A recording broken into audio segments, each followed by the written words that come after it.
Hey everyone, and welcome to This Explainer. I am absolutely thrilled you're joining me today because we are going to look at something that legitimately has the power to reshape the future. We're diving deep into this massive educational transformation, like a complete paradigm shift from the old days of rote memorization and endless content cramming right into a future of joyful, competency-based learning.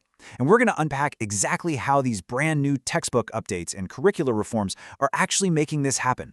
But hey, before we get into the heavy policy stuff, I want you to take a second and think back to your own school days. What is the absolute heaviest backpack you ever carried to school? Seriously, you can probably feel that weight on your shoulders right now just thinking about it, right? We all remember dragging around those towering stacks of textbooks. But here's the thing. That immense physical weight we carried, it's actually the perfect metaphor for the mental weight, the cognitive overload that was placed on students by outdated, purely content-driven curricula. So today, we're exploring how an entire educational system is finally lifting that weight. Now, making a shift of this magnitude doesn't just happen overnight, and it certainly doesn't happen in a vacuum. It requires an incredible amount of coordination. The source materials for these reforms actually open with a super powerful quote: "Coming together is a beginning, staying together is progress, and working together is success." I think it perfectly sets the tone for what we're about to look at. This isn't just slapping a few new chapters into a book. It's a highly collaborative, optimistic, and unified effort to completely revamp how students experience education from the ground up. So, to prevent our own cognitive overload today, here is our quick roadmap. First, we'll look at the vision for new learning. Second, we'll go inside the revised textbooks. Third, we'll talk about bridging foundational learning gaps. Fourth, we'll look at gamifying the classroom experience. And fifth, empowering teachers for success. All right, let's jump right into part one, the vision for new learning. So the entire foundation of these updates is built on shifting the classroom away from a content-based model, where students just passively memorize facts, to a competency-based model. And this is meticulously aligned with the NEP 2020 and NCFSC 2023 frameworks. Okay, let's dive into this. If you take a look at the middle stage design for classes 6 to 8 over on the right, you'll see this framework completely redefines these middle years as a transition from concrete to abstract learning. Instead of just stressing out about syllabus completion, notice the icons they're focusing on: curiosity, exploration, collaboration, expression, and reflection. The big overarching vision here is that language education isn't just about passing a strict grammar test. It's a powerful tool for communication, reasoning, and real social understanding. Moving right along to Section 2, inside the revised textbooks. Okay, so how does that lofty vision translate into reality? We really need to look at the physical, structural changes made to the new curriculum to see what this looks like when you actually hand it to a student. Just take a look at these bright, super engaging new covers for the grade 6 and grade 7 language textbooks. Right off the bat, they just feel visually inviting. Structurally, the big game changer is that these books have been designed semester-wise. So instead of hauling around one massive, intimidating tome for the whole year, the learning is segmented into manageable chunks.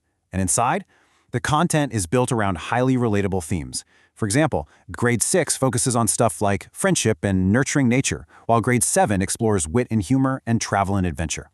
It immediately connects the learning to their actual lived experiences. Now, notice the deliberate shift in the verbs being used here. These are the actual active learning components built straight into the new lessons.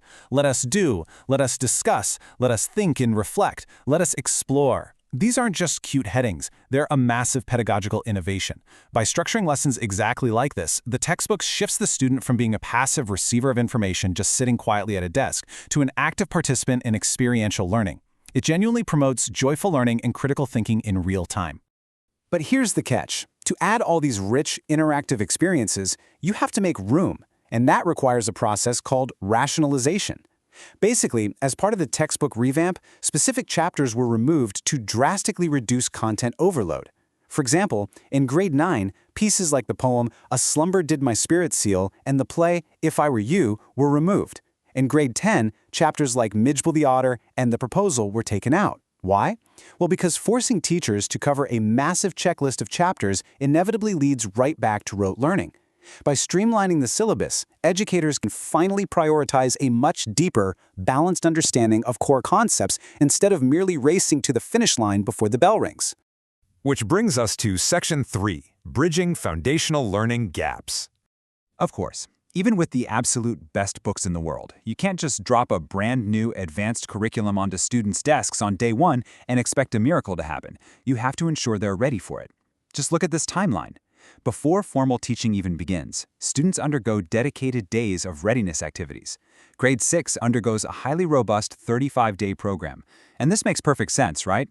Because under the new framework, grade 6 is the start of the middle stage, so they are transitioning out of foundational learning. Grades 7 and 8 have a targeted 13-day readiness period. This structured time explicitly identifies and bridges any existing learning gaps, making 100% sure that every single student has the foundational competencies they need to actually succeed with the new grade-level material. Okay, on to Section 4. And honestly, this is my absolute favorite part, gamifying the classroom experience. This is what I think is the most exciting piece of this entire reform, because it proves that modern language learning is moving entirely beyond the traditional confines of the textbook itself. Have you ever heard of No Bag Day? This is such a brilliantly innovative initiative designed to promote creativity and seriously reduce stress for the kids. It is exactly what it sounds like, a day to just explore, experience, and enjoy learning entirely beyond books. No textbooks, no heavy bags, no mental weight. It's all about connecting learning with real-life experiences and strengthening social skills and teamwork. It literally proves that learning can and absolutely should be synonymous with happiness. And so, what are they actually doing on these days and throughout the interactive portions of the normal curriculum? They are playing. Language games are integrated directly into everyday classroom practice to build communicative competence. I mean, just imagine a classroom buzzing with a word chain game to build vocabulary, or a sentence-building race for grammar. Students are doing role plays, synonym-antonym challenges, story completions, and rapid-fire questions.